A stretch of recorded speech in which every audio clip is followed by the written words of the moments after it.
Conducir por el nordeste de Lanzarote es todo un espectáculo, vigilado siempre por el volcán de la Corona.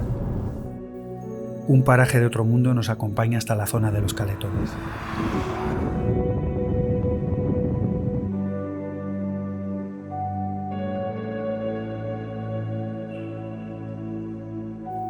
Esta costa está salpicada por distintas calas.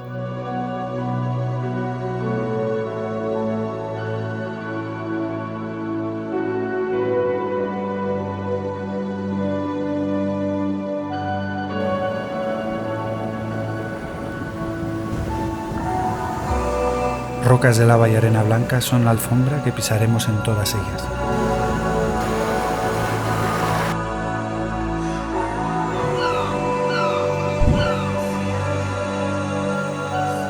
Pero sin duda, la favorita de Daniela es la última antes de llegar a Órzola: Caletón Blanco.